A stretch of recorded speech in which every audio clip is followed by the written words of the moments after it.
Bienvenidos y bienvenidas a Bálsamo en Línea, que es un espacio de propuesta, de reflexión y de ayuda. Muchas gracias por acompañarnos y muchas gracias por hacer posible este espacio de predicación en línea. Bienvenidos al Evangelio de Lucas. Hoy Jesús va a usar sus historias favoritas, sus historias de opuestos, sus historias donde Él diseña a cada uno de los personajes, le da voz, usa a esos personajes para seguir enseñando. No solo las elabora, las resignifica, historias de aquellos que, de sus oyentes, que conocen sus oyentes, y deliberadamente cambia, algunos aspectos esenciales de la historia para que las personas reaccionen. Entonces, ¿qué hace ahora? Usará estas historias de opuestos entre un juez y una viuda. Vaya que está en los extremos, de lo que sucede en el mundo de sus oyentes, un juez con muchos privilegios, con mucha autoridad, y en el estrato más bajo, de ese mundo estaban las viudas. Por otro lado, en el sentido religioso, colocan a un fariseo, en lo más alto, claro, con muchas responsabilidades, posibilidades, con una gran autoridad y reconocimiento. Y por otro lado, colocan a un publicano, un recaudador de impuestos. ¡Wow! Escuchemos todos estos extremos entre un juez y una viuda, también entre un fariseo y un publicano. Son sus historias favoritas, para que las personas puedan identificarse, puedan colocarse y escuchar cada una de sus reacciones. ¿Qué es lo que busca Jesús? Que las personas piensen, que las personas reaccionen, que las personas mediten, pero especialmente que se descubran en las historias.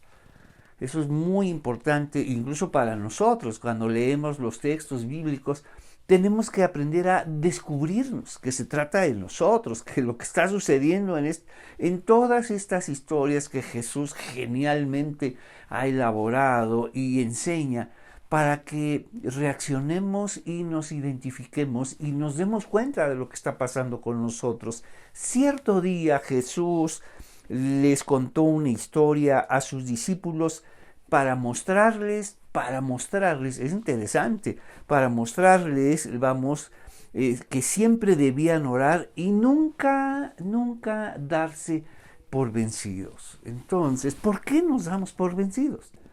Porque esa sería una pregunta interesante. ¿Por qué no? ¿Qué nos está diciendo Jesús? Que debemos orar. Pero ¿por qué dejamos de orar? Porque nos damos por vencidos. Porque parece que el tiempo pasa y oramos y las cosas no suceden, las cosas no cambian, las cosas no se arreglan, las situaciones permanecen o incluso empeoran, ¿no?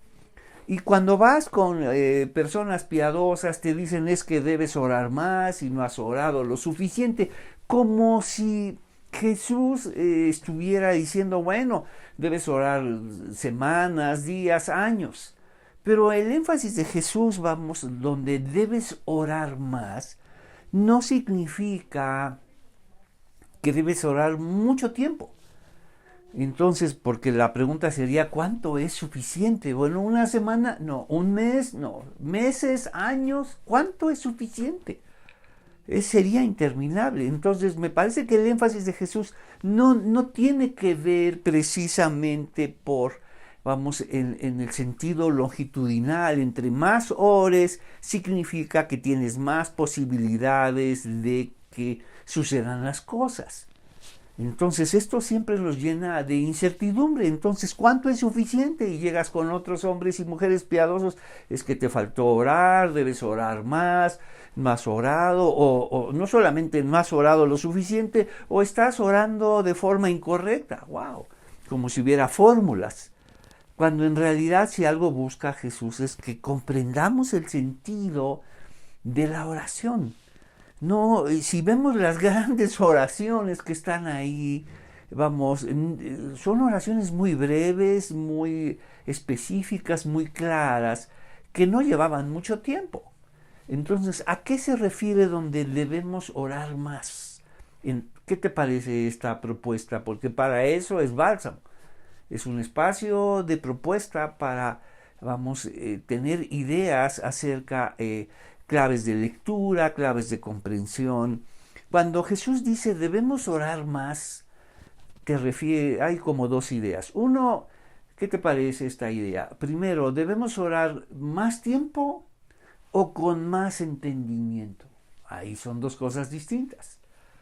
Y me parece que todos nosotros nos vamos sobre la primera, con más tiempo y todos los días, toda la semana, pero ¿sabes qué pasa? Terminamos por darnos por vencidos, porque pensamos que la oración es cuestión de tiempo y no de entendimiento. Deben orar con más entendimiento, entendiendo lo que hacemos. Entonces nos dice, y nunca, siempre deben, siempre debían orar. ¿En qué sentido? Entendiendo qué significa la oración. Porque si no entendemos, pasará como muchos creyentes que han dejado de orar. Muchos creyentes, porque las cosas no sucedieron. Les enseñaron que entre más ores, pues tienes más posibilidades de que las cosas, sucedan, y que Dios desde arriba dice, wow, esta persona ya lleva una semana, semanas, meses, años, entonces le concederé lo que pide. Así no funciona la oración. Así no funciona. Entre más pidas, Dios se va a sentir admirado, se va a sentir con un gran deseo de otorgarte lo que hace. ¿Cuántas veces ha orado esta persona? Pero Jesús dio una clave fundamental. No repitan las cosas una y otra vez, como lo hacen las personas que no conocen a Dios. Esa es una clave fundamental que debemos establecerla. Dejen de usar vanas repeticiones. Y si algo hacemos es que repetimos una y otra vez las cosas, vamos en sentido contrario. Entonces, aquí nos está dando una clave que podemos entender. Debemos orar más, debemos orar sin darnos por vencido. Y la única manera, me parece que no es en el sentido de tiempo, sino es en el sentido de comprender las cosas, comprender la oración. ¿Cómo hace Dios las cosas? Porque pareciera que Dios se retiene muchas cosas que podría darte. Dios tiene muchas cosas, muchas bendiciones que podría darte, pero no te las da, se las guarda para Él. Eso somos nosotros. Nos guardamos muchas cosas que podríamos dar. Eso somos nosotros. Ese no es Dios. El Dios de la Biblia y Padre de nuestro Señor Jesucristo no se ha guardado nada. Ha dado lo mejor que tiene por nosotros, que es Jesucristo. Entonces, pareciera que Dios se guarda las cosas y está solamente pensando, y aquí tiene algo que te gustaría, también, esto lo necesitas, esto es urgente, y Dios se lo guarda para que solo está esperando a ver si estás orando lo suficiente y te está llevando la cuenta. Dios no es así. La oración no funciona de esa manera. La oración funciona en un sentido de comprensión. Entre más comprendemos, cuando Jesús dio el modelo original de la oración, no dijo, bueno, pueden orar así si quieren, cuando tengan tiempo, si les parece incluso. No, cuando Jesús dijo, ustedes deben orar así, escucha, estaba dando el diseño, el sentido original de la oración. No una opción de oración, si les gusta, si les parece, y pareciera que no hemos hecho caso de eso. Es comprender lo que está pasando. Cierto día les contó una historia a sus discípulos para mostrarles que siempre debían orar comprendiendo las cosas, porque de otra manera te darás por vencido. Y nos dice, debían orar y nunca darse por vencido. Había un juez, y uno diría, ¿y qué tiene que ver esto? Vean cómo enlaza, la genialidad de las historias de Jesús, ¿no? El diseño, cómo trae a la mente un juez, y todo el mundo dijo, bueno, un juez, qué barbaridad, una autoridad. Y entonces todos ellos sabían qué significaba un juez, autoridad, con muchos privilegios, y que solamente atendía a ciertas personas. pero muchas otras quedaban fuera. El acceso a la justicia en ese mundo solo era para personas muy, muy privilegiadas que podían acceder a ese juez. Pero, escucha, una viuda que estaba en el estrato más bajo, en ese mundo estratificado de niveles, hay personas más importantes, más o menos importantes, medianamente importantes, y hay personas muy poco importantes. Incluso hay personas muy poco importantes, escucha esto, y hay personas que ni siquiera son personas, que no son catalogadas como personas. Mira este mundo donde se ha dividido porque han leído y leen la palabra de Dios en clave de separación. Ustedes para allá, hombres y mujeres, judíos, gentiles, esclavos y libres. Todos para allá, todos en sus lugares, todos en sus categorías, que nada tienen que ver con Dios. Que nada tienen que ver con Dios. Entonces, había un juez en cierta ciudad, dijo que no tenía temor de Dios ni se preocupaba por la gente. ¡Wow! Mira cómo está señalando a los jueces. Entonces, estos jueces vivían literalmente en otro mundo, en otro nivel, en otro planeta. Estaban muy, muy al margen de las necesidades de las personas. Y vean cómo Jesús diseña este personaje, prepotente, déspota, que dice, ni temía a Dios, y muy poco le interesaba a la gente. Solo la gente que tenía las posibilidades suficientes para, adquirir y comprar esa justicia que solo Él otorgaba. Entonces había un juez en cierta ciudad que no tenía temor de Dios, ni se preocupaba por la gente. Y si miramos con cuidado, con la mayoría de la gente, no se preocupaba por la mayoría, pero por ciertas personas y ciertas gentes con posibilidades, pudientes, con gran autoridad, ellos sí, no solo les preocupaba, se ocupaba de ellos. Entonces, una viuda de esa ciudad acudía a él repetidas veces para decirle. Inmediatamente captó su atención, un juez y una viuda. Y una viuda que iba una y otra vez. ¿Por qué no le hacía caso? Porque no le preocupaba, prácticamente no se preocupaba por la gente, por esa clase de personas que no tenían acceso a la justicia, porque no tenían las posibilidades, el linaje, la autoridad para acceder a la justicia. Había un juez en cierta ciudad y dijo que no tenía temor de Dios ni se preocupaba por la gente. Una viuda en esa ciudad acudía a él repetidas veces para decirle, hágame justicia en este conflicto con mi enemigo. Ellos eran los que decidían incluso la vida de las personas. Hágame justicia. ¿Por qué una viuda? Porque está hasta el final, está hasta abajo.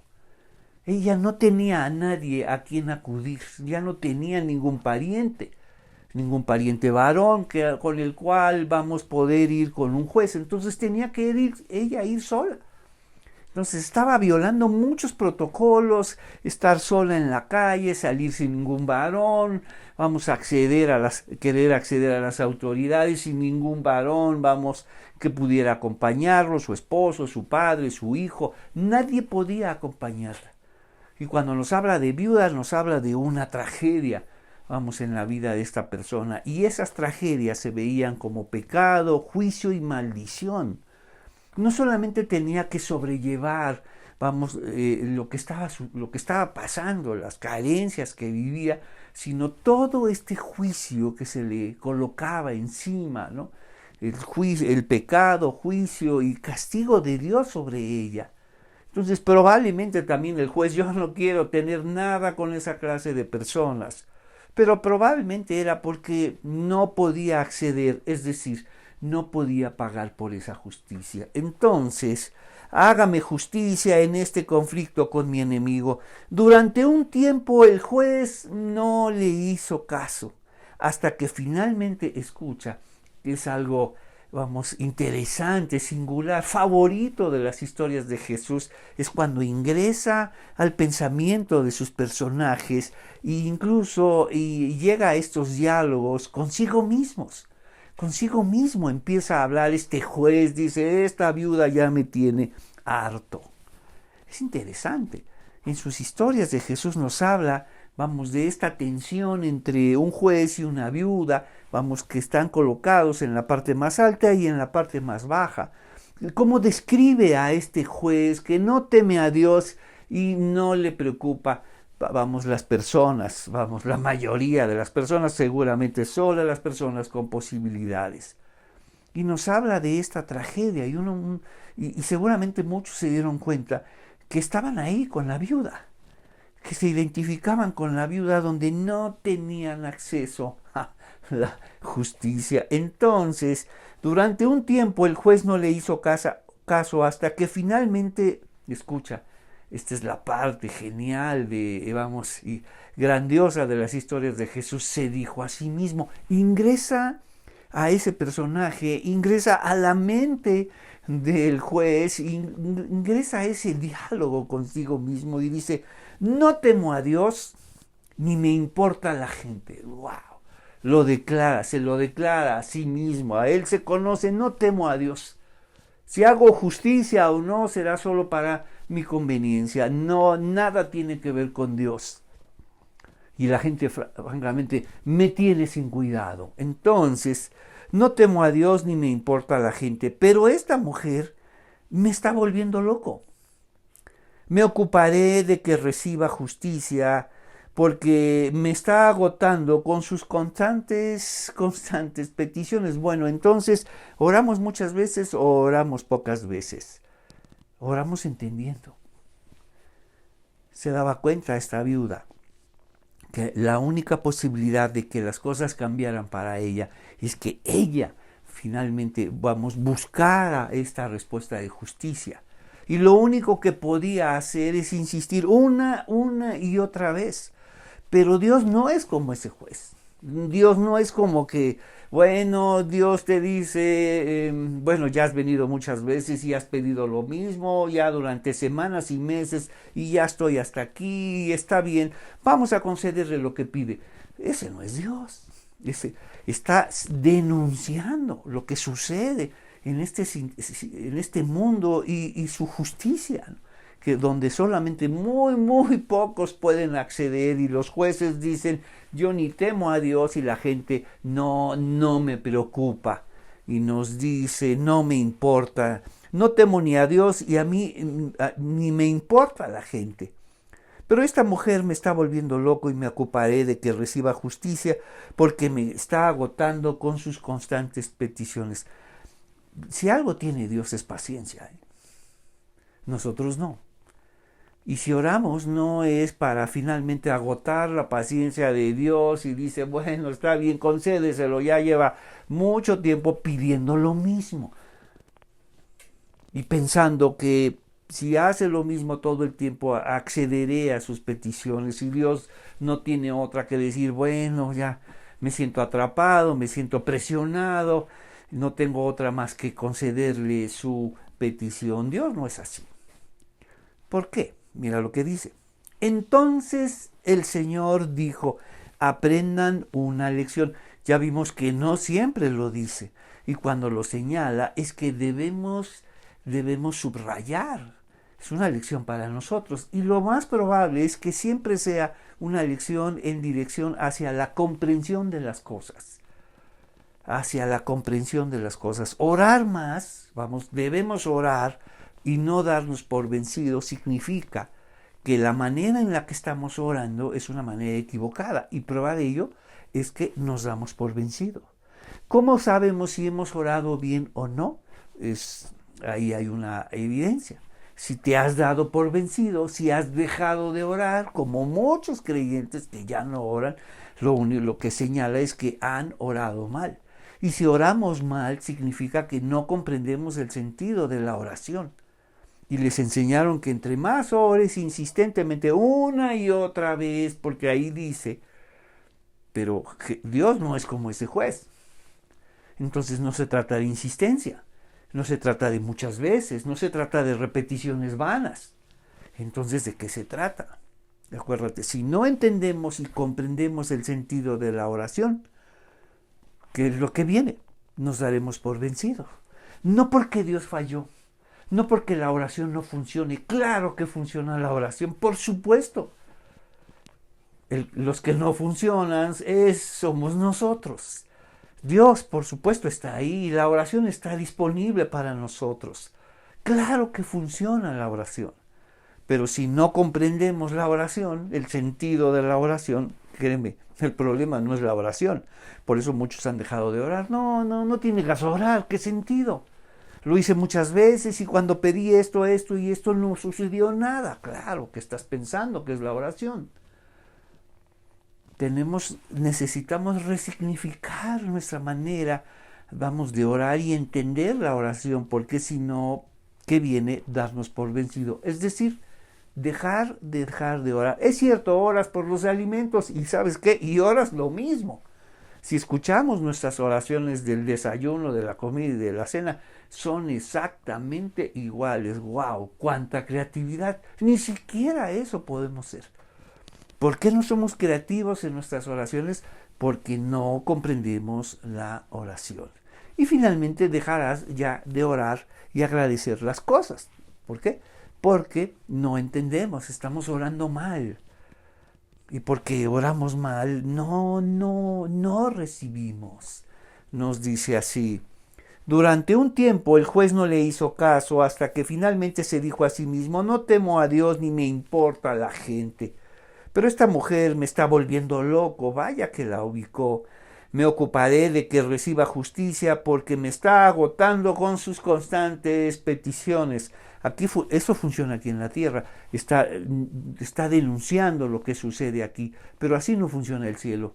Y por eso dice Jesús: aprendan esta lección para que sepan cómo funciona el cielo, porque si no sabes cómo funciona el cielo, entonces no vas a saber orar. ¿Cómo vas a pedir al cielo y a Dios si no sabes cómo funciona el cielo? Y nos dice: entonces el Señor dijo: aprendan una lección de este juez injusto.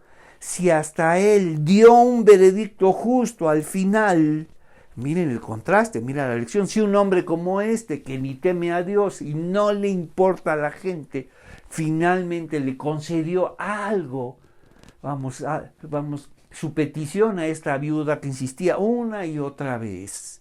El contraste otra vez entre el juez y la viuda, y ahora el contraste entre juez y Dios. Y si este hombre lo hizo porque se le agotó la paciencia y dijo: ya no quiero ver a esta mujer aquí, resuélvanle su caso. Pues ahora viene el otro contraste entre juez y Dios. Si este juez hizo algo por esta viuda, ¿cuánto más Dios por nosotros? No va a hacer algo por ti. Está siempre haciendo algo por ti. Está siempre haciendo algo por nosotros. Y nosotros ni lo vemos. Nosotros ni lo vemos. Y prueba de ello es que siempre estamos pidiendo y siempre estamos pidiendo. Imagínate estar con Dios y decirle: Señor, no necesito nada. Te tengo a ti. Y teniéndote a ti, lo tengo todo. Tú eres mi Señor, tú eres mi pastor. Entonces nada me falta. ¡Wow! Es otra forma de entender la oración. No es lo que va a hacer Dios o lo que puede hacer Dios. La oración es real, es verdadera. Los que no funcionan somos nosotros. La oración sí funciona, siempre y cuando la comprendas y entiendas en qué qué sucede con la oración, para qué está y qué significa, cómo funciona el cielo. Si no, por eso no sabemos pedir. ¿Cómo hemos de pedir? Dice el Espíritu Santo, con muchos trabajos siempre intercede por nosotros. Entonces, no es lo que Dios pueda hacer por ti y por eso oras, sino lo que Dios siempre está haciendo. No ha dejado de hacer cosas para ti y por ti, pero no las vemos. Entonces nos dice: entonces aprendan una lección de este juez injusto. Si hasta él dio un veredicto justo al final, ¿acaso no creen? Ahí está el sentido. No creen. Entonces, ¿qué creemos de Dios? ¿Qué estamos pensando de Dios? no creemos. Y déjame decirte que ese no creer tiene que ver con incredulidad. Por eso la gente deja de orar, porque no cree, o no cree lo suficiente, o no cree correctamente, o no entiende, y ese creer tiene que ver con conocer a Dios. ¿Acaso no creen que Dios hará algo por ustedes? Esto nos habla de incredulidad en nosotros, porque asumimos que los incrédulos están afuera y aquí estamos los creyentes, los crédulos y allá están los incrédulos. Los inconversos, incluso los convertidos y los inconversos. Y eso significa que la incredulidad no tiene nada que ver con nosotros. Claro que sí. Ahí está, es marca registrada de nosotros y estamos lidiando todo el tiempo. Entonces cuando oramos, vamos en sentido contrario de nuestra incredulidad.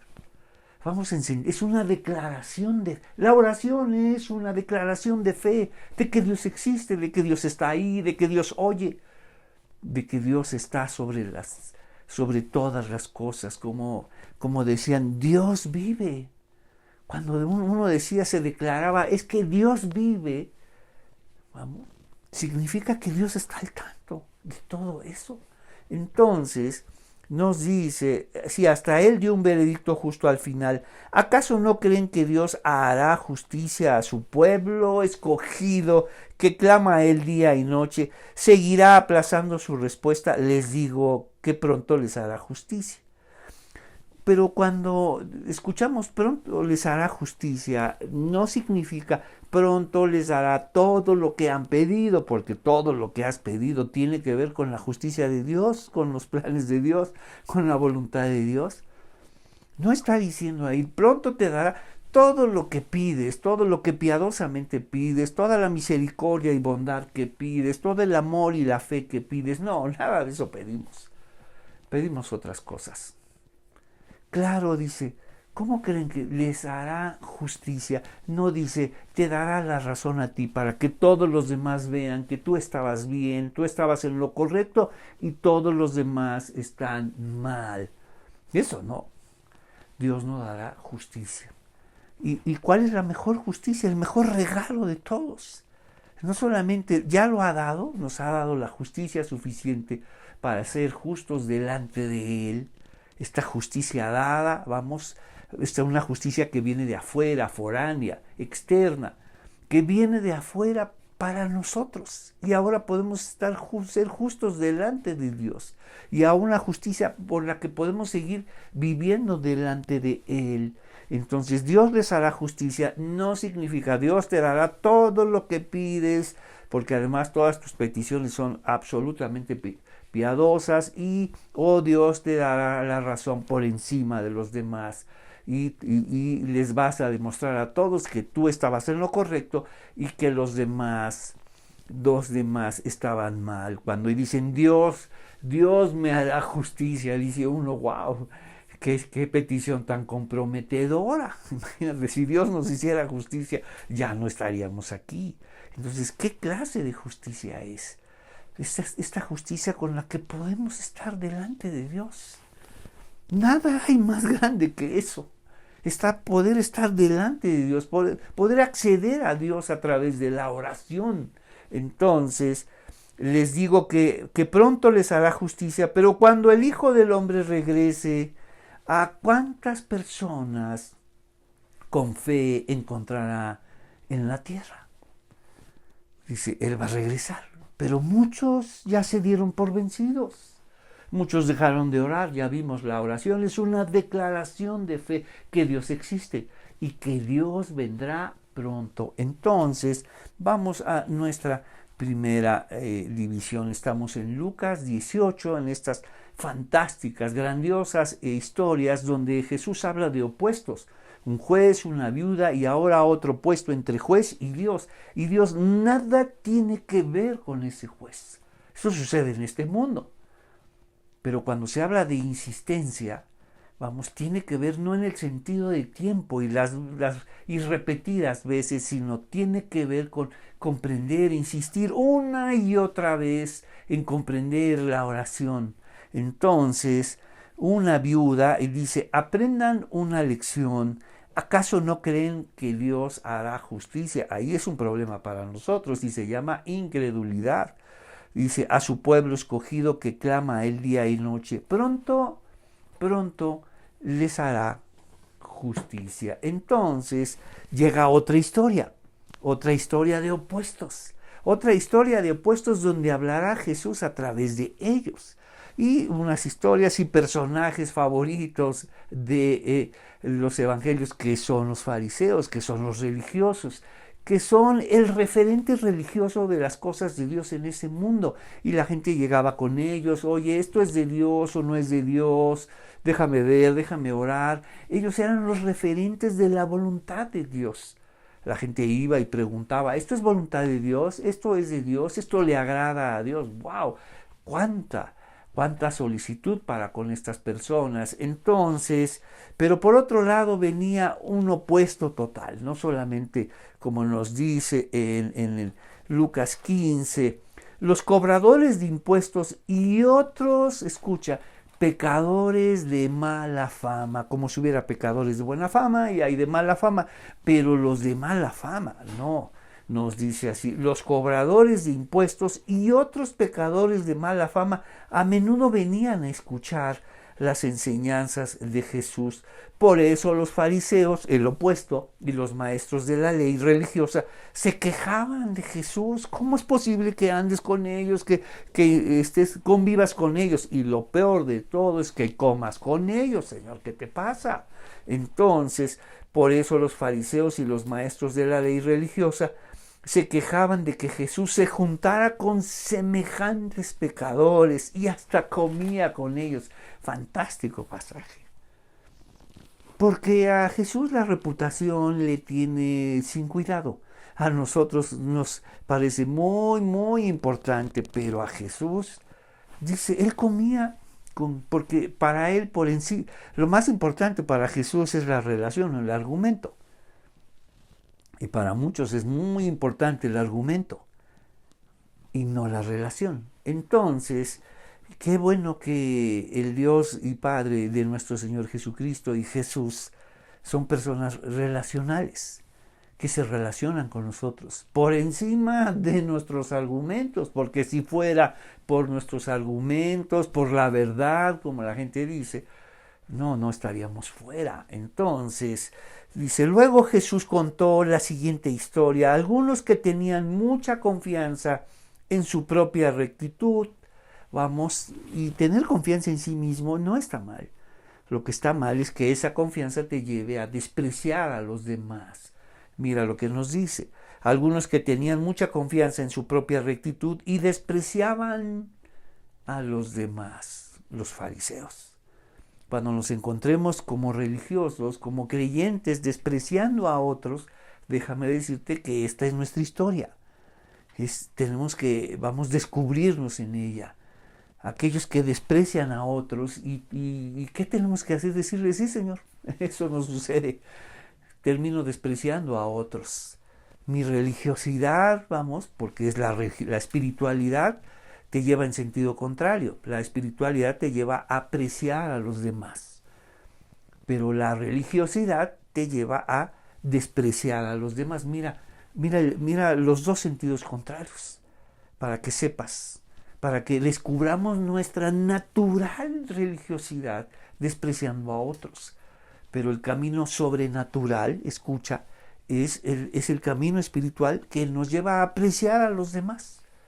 Y si eso es lo que busca Jesús, una persona espiritual aprecia a los demás, aprecia sus diferencias, aprecia sus opiniones, mientras que una persona religiosa desprecia a los demás, desprecia las opiniones y todos deben pensar de una sola manera. ¿Como cuál? Como la de esa persona, porque si no están mal. Entonces, 2 hombres fueron al templo a orar, otra vez con la oración.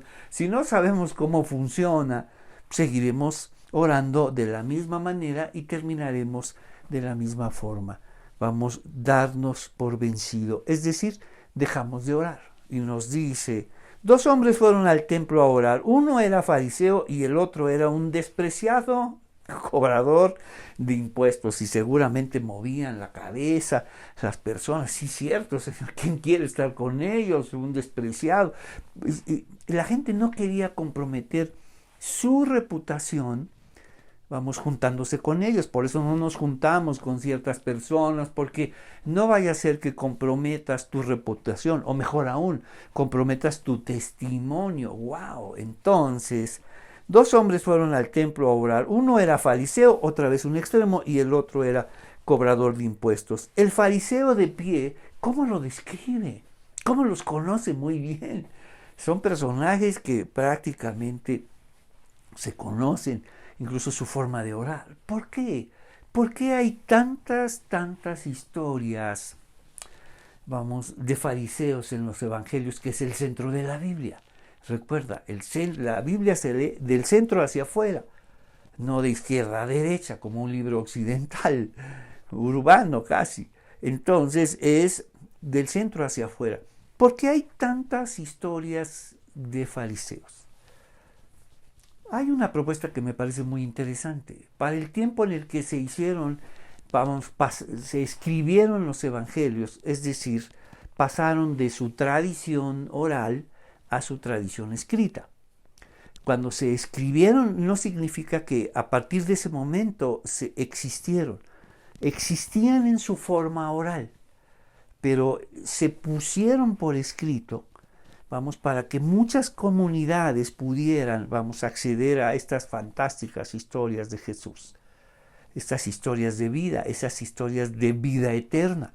Entonces, para el tiempo en el que se escribieron, la iglesia ya estaba establecida, especialmente la iglesia de Jerusalén. Es una iglesia que solamente duró 35 años y después fue destruida Jerusalén, y adiós la primera iglesia cristiana. Entonces, la iglesia ya estaba estableciéndose y lamentablemente empezó a tomar un perfil religioso, la primera iglesia, que llamamos la iglesia original, los orígenes.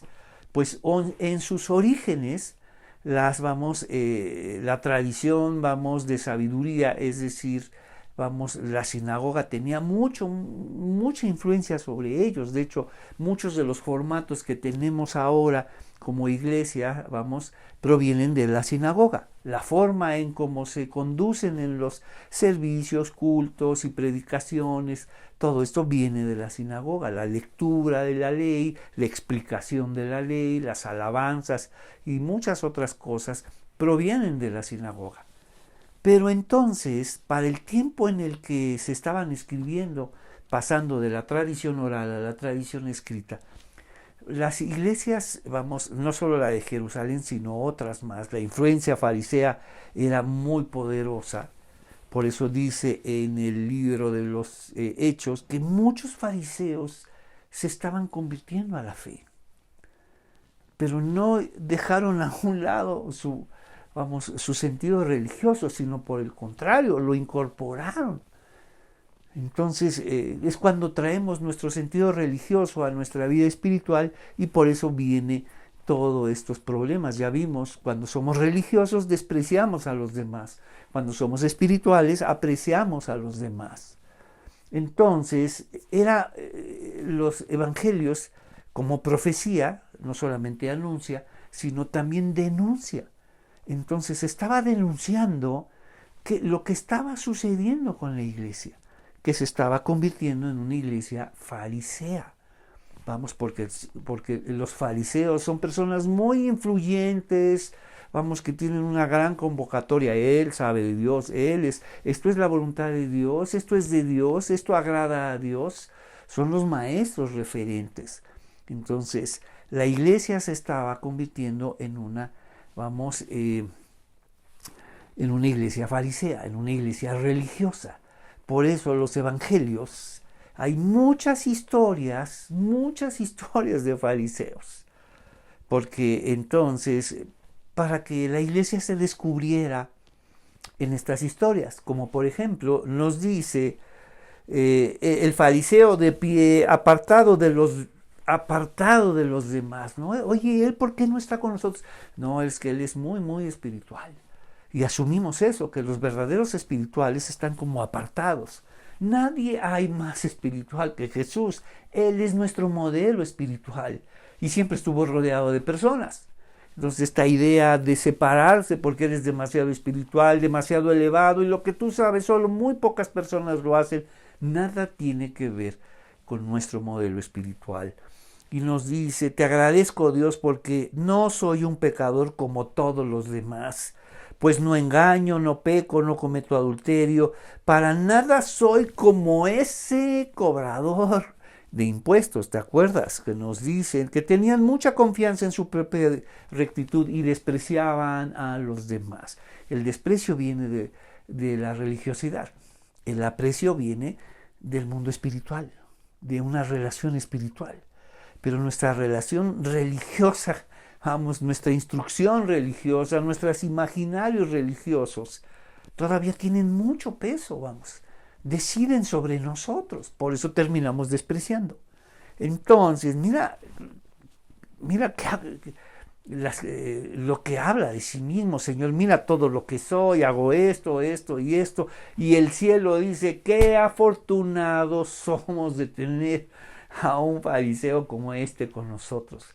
En verdad el cielo se sentía orgulloso, afortunado de tenerte así, mira nada más, mira qué hombre. Ellos eran el modelo de rectitud y de piedad.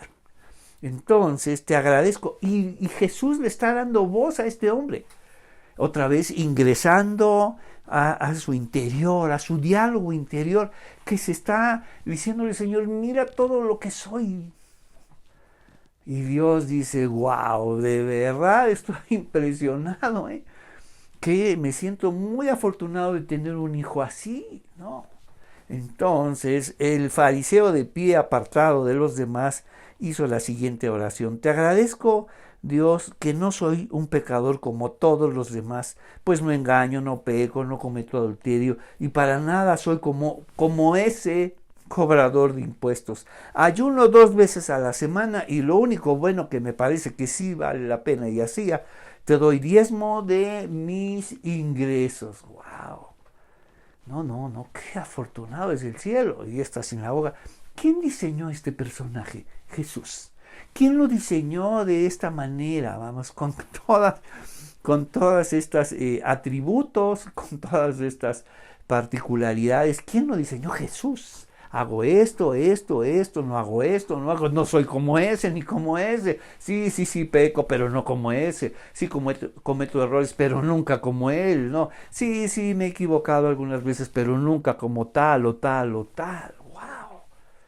¡Qué maravilla! Mira el sentido religioso. Mira lo que estaba pasando con la iglesia en ese tiempo. Despreciaba a los demás. Se sentía por encima de los demás y no somos como los de afuera, no somos como ellos.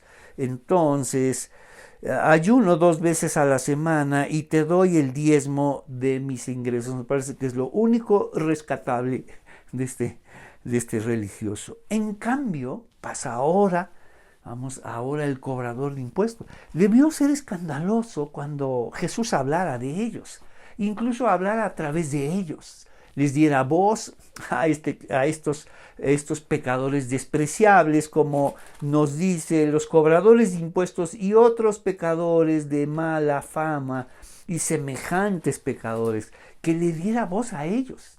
No solamente ya vimos un juez y una viuda, ahora vimos a un fariseo y un cobrador de impuestos, o sea, muy lejos. Yo no soy como ese, Señor, por favor. Mira quién soy, fíjate bien todo lo que yo tengo. Mira bien, Señor. Ayuno 2 veces por semana y doy diezmos y doy ofrendas. Wow, y sostengo a esta iglesia, ayuda a esta iglesia y aquí y acá. Wow, y mira todo lo que hago, Señor. Y dice Dios, sí, efectivamente, qué afortunados somos aquí en el cielo de tenerte. Wow, eres el digno representante de nosotros. Entonces dice, para nada soy como ese cobrador de impuestos, ayuno 2 veces a la semana y te doy el diezmo de mis ingresos. En cambio, el cobrador de impuestos se quedó a la distancia y ni siquiera se atrevía a levantar la mirada al cielo mientras oraba. puesto en pie, delante, en primera fila, para que todo el mundo lo vea, todo el mundo lo escuche una y otra vez, y hacía unas oraciones, hermosas, o sea, no sé, llenas de salmos, proverbios, wow, y la gente se impresiona, vaya que la gente se impresiona con esas oraciones. Y en cambio, el cobrador de impuestos se quedó a la distancia y ni siquiera se atrevía a levantar la mirada al cielo mientras oraba, sino que golpeó su pecho en señal de dolor. Sí. No para impresionar a Dios, él golpeó su pecho para que diga, wow, mira cómo se está golpeando esto, sí me impresiona. No, lo está haciendo él, porque tiene muchas cosas pendientes, hay muchas cosas en su corazón que han sucedido, que han pensado, que ha hecho y que están ahí y no puede sacarlas de ahí. No puede sacarlas de ahí. Y por eso se golpea el pecho. Porque lamenta muchas cosas. Porque se duele por otras. Y porque está muy, muy herido por todo lo que ha hecho. Entonces, oh Dios, lo único que puede decir, no habla, esos golpes a su corazón, lo único que dicen, Señor, mira, hay muchas cosas que están ahí que no quisiera que estuvieran, que sé que te ofenden, que sé que nada tienen que ver contigo, que lamento muchas cosas que están ahí, Señor. Y lo único que puedo decirte es, ten compasión de mí. Wow, mientras habla de todo su currículum, wow, delante de Dios, mira lo que está diciendo, otra vez hacia la oración, una oración breve. No dice,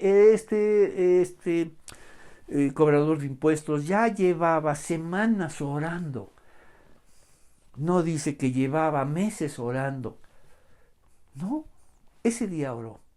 Entonces, no es tanto en el sentido lineal de tiempo y de muchas veces, sino vaya que comprendía la oración, hacia dónde nos quiere llevar, que comprendamos cómo funciona el cielo. Si no sabemos cómo funciona el cielo, no vamos a saber orar y por lo tanto oraremos de forma equivocada y cuál es el resultado, nos daremos por vencidos. La oración no funciona, yo oré mucho tiempo, incluso estaba en eventos de oración y nada funciona, mi familia sigue igual, mis hijos igual, mi situación es igual. O sea, adiós.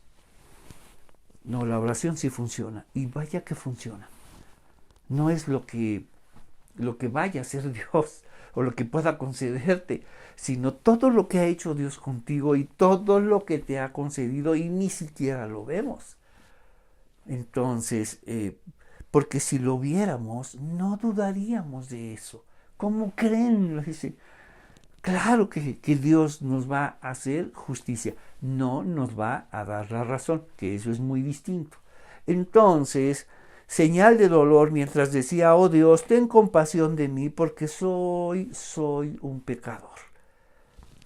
Jesús dice, por un lado, expuso a estos dos personajes muy opuestos, el fariseo, el cobrador de impuestos, y cada uno habló, ingresó a su corazón.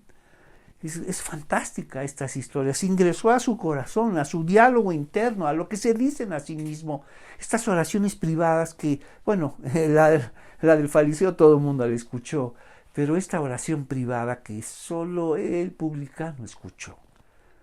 Entonces, les digo esto, entonces, la gente diría, bueno, entonces, Dios a quién escuchó, o de qué se trata, o Dios con quién se identifica, y ellos seguramente dijeron con el fariseo. Mira todas estas cualidades, seguramente Dios se sentía orgulloso de este hombre. Entonces les digo que fue este pecador y no el fariseo quien regresó a su casa justificado delante de Dios. Pues los que se exaltan a sí mismos serán humillados y los que se humillan serán exaltados. Mira lo que está diciendo. Regresó a su casa justificado. Regresó a su casa, con la justicia que le fue otorgada, que le fue concedida, porque él entendía que no había justicia en él, no había méritos, ningún mérito para presentarse delante de Dios. Regresó a su casa justificada. ¿Cómo comienza la justificación? Cómo Jesús habla de la justificación, y esto viene del mundo, del mundo legal, donde es declarado por una gran autoridad, este hombre es declarado justo a los ojos de todo. Oye, pero es culpable, pero es un cobrador de impuestos y todo el mundo sabe lo que él hace. Es declarado justo a los ojos de Dios. Qué imagen tan fuerte que ellos conocían. Finalmente son los jueces los que declaraban, las autoridades que declaraban, este hombre es justo. Pero ahora es Dios quien declara a esta persona justa y nos dice, les digo que fue este pecador y no el fariseo quien regresó a su casa justificado delante de Dios. Les digo que este hombre fue justificado porque oró semanas, días, no saben.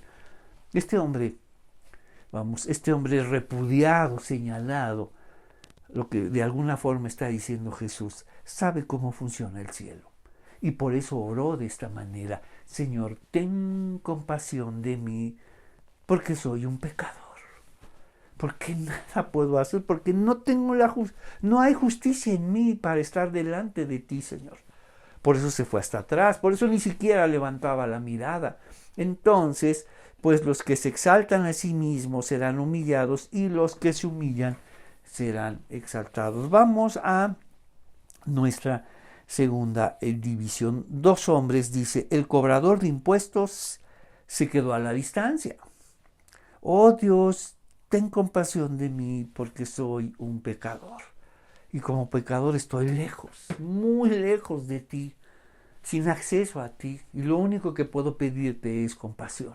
No tengo nada que demostrarte, no tengo nada con lo cual agradarte, como ese fariseo. Pero yo lo único que te pido es compasión. Ellos sabían que la compasión es inmerecida en las categorías del reino de Dios, porque en las categorías del imperio incluso la compasión se merece. No te mereces esta compasión. Pero en las categorías del reino de Dios, la compasión es inmerecida. Y vámonos ahora a una señal grandiosa. Vamos al versículo 35. Al acercarse Jesús a Jericó, recuerda, va rumbo a Jerusalén. Y por eso estas historias de opuestos, un juez y una viuda, un fariseo y un publicano, son muy importantes para que sepamos cómo funciona la oración. Y cuando sabes cómo funciona la oración, es que sabes cómo funciona el cielo. Por eso nos habla una y otra vez del reino de Dios, una fantástica imagen de la salvación. La salvación funciona de esta forma, el cielo se maneja de esta manera. Entonces, al acercarse Jesús a Jericó, un mendigo ciego estaba sentado junto al camino. Recuerda, las sanidades de Jesús tienen como una señal profética, tiene 2 aspectos, no solamente anuncia, sino denuncia. Anuncia, una sanidad más grande, una sanidad eterna, con implicaciones eternas, no esta sanidad física, por grandiosa que nos parezca, es una señal que apunta hacia algo más grande. Pero también denuncia. ¿Qué está denunciando? La ceguera de ese mundo, de todos los que escuchaban y veían a Jesús. Podemos imaginar que viendo sus señales todo el mundo aceptaba a Cristo, pero no es así, porque los milagros no producen fe, es la fe la que produce los milagros, y la fe es por el oír. Y mira lo que nos dicen, porque este ciego escuchó de Jesús, que Jesús sanaba a muchas personas, incluso a los ciegos, que en ese tiempo eran aquellos que eran malditos de David. ¿Cómo? Cuando David decide establecerse ya como rey, decide buscar una fortaleza, una ciudad. Y la que en ese entonces, la ciudad de Jerusalén era una ciudad jebusea, estaba muy bien ubicada, y le parece a David que esa es la mejor fortaleza que puede establecer para el reino de David. Entonces se acerca a la fortaleza porque decide tomarla. va a invadirla y le hace llamar a los jebuseos que se preparen o que salgan de ahí. Y los jebuseos con mucha arrogancia le dicen, ni siquiera necesitamos mandar a nuestro ejército. Con los cojos y los ciegos podremos vencerte. ¡Wow! ¡Cuánta arrogancia!, ¿no? Estaban seguros de su fortaleza y por eso decían, David no va a pasar, por eso no necesitamos mandar ni al ejército, vayan los cojos y los ciegos y acabarán con David. Y eso le hirió mucho a David en su orgullo y dijo, incluso, maldijo a los cojos y a los ciegos. Entonces cuando entraron, él dijo, David dijo, primero acaben con todos y con los cojos y los ciegos. Y ellos dijeron, ¿y qué culpa tenemos nosotros? Entonces esa tradición de maldición llega hasta los tiempos de Jesús. Entonces es muy significativo que los ciegos, como malditos de David, clamen a Jesús y lo clamen a través de un título mesiánico muy especial, Hijo de David. Entonces, para ellos era escandaloso, ¿no?, que un ciego que no solamente tenía que padecer y cargar con su ceguera, tenía que cargar con todo este señalamiento de pecado, juicio y maldición, y ahora también la maldición de David. Eran malditos de David. Entonces era escandalosa. ¿Cómo se te ocurre que tú, estando bajo el juicio de Dios y siendo maldito de David, hables de Jesús como hijo de David? Mira lo que nos dice. Al acercarse Jesús a Jericó, un mendigo ciego que estaba sentado junto al camino, cuando oyó el ruido de la multitud que pasaba, preguntó qué sucedía. Cuando oyó, no cuando vio a la multitud, cuando oyó eso. Ya había escuchado de Jesús, ya sabía de Jesús y todo lo que hace. Incluso sana a malditos de David. Sana a leprosos, enfermos, paralizados, endemoniados, pero hasta malditos de David. ¡Wow! ¿Quién es? Le pediré compasión.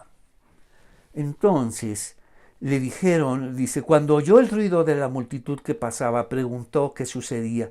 Le dijeron que Jesús de Nazaret pasaba por allí. Entonces comenzó a gritar, Jesús, hijo de David, ten compasión de mí. Un maldito de David, ten compasión de mí. ¿Qué te pasa? ¿Qué no sabes lo que dijo nuestro padre David acerca de ti, que eres maldito? ¿Qué no lo ya sabes tú? Cuando se trata de maldiciones y juicios somos expertos. Incluso, y luego las enlazamos con Dios. No, esta maldición viene de Dios, esto es de Dios y esto es de Dios. ¡Wow! Las maldiciones es marca registrada de este mundo. Si de algo nos concede el cielo son las bendiciones, pero las maldiciones no, aquí hay para escoger, para escoger. Y mira a este hombre, decidido a terminar con esta situación. Se sobrepone, a su situación de ceguera, se sobrepone a todos estos señalamientos de juicio, y especialmente, maldito de David, y se atreve a gritar el nombre de Jesús, y nos dice, le dijeron que Jesús de Nazaret pasaba por allí. Entonces comenzó a gritar, Jesús, hijo de David, ten compasión de mí. Por eso le dijeron, cállate, guarda silencio, ¿cómo te atreves a hablar de esa manera? Cállate, le gritaba a la gente que estaba más adelante, se voltearon y dijeron al mismo tiempo, cállate. Mira lo que sucede cuando alguien clama a Jesús. No te van a aplaudir, por supuesto. No te van a decir, perfecto, la mejor decisión, lo mejor que puedes hacer es aceptar a Cristo como tu Señor y Salvador.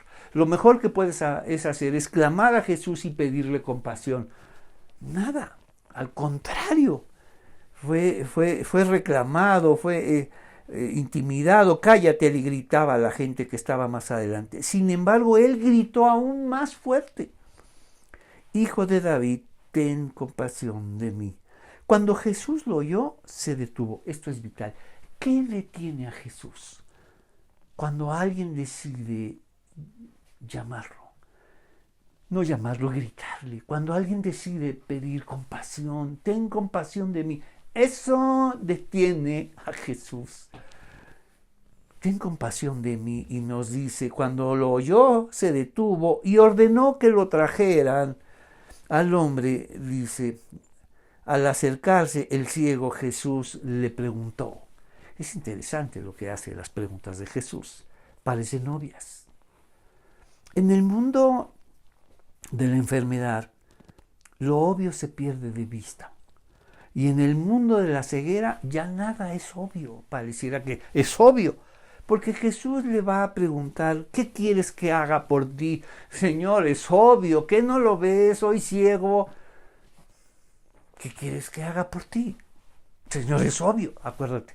En el mundo de la enfermedad, el sentido común y lo obvio se pierde de vista. Y más en el de la ceguera, lo obvio se pierde de vista. Por eso esta sanidad está denunciando la ceguera, que lo obvio se ha perdido de vista. Es obvio, Señor. ¿Qué quiero que hagas de mí? Quiero ser un ciego rico. ¡Wow! Un ciego poderoso. Un ciego atractivo. Un ciego influyente, Señor. Eso es lo que quiero ser. Ya, pum, listo. Y eso es lo que la gente pide. Quiero ser un ciego rico, poderoso, atractivo, influyente. ¡Wow! Eso. Recuerda, en el mundo de la ceguera, lo obvio se pierde de vista. Entonces, ¿qué quieres que haga por ti, Señor? Le dijo, quiero ver. Jesús le dijo, quiero ver.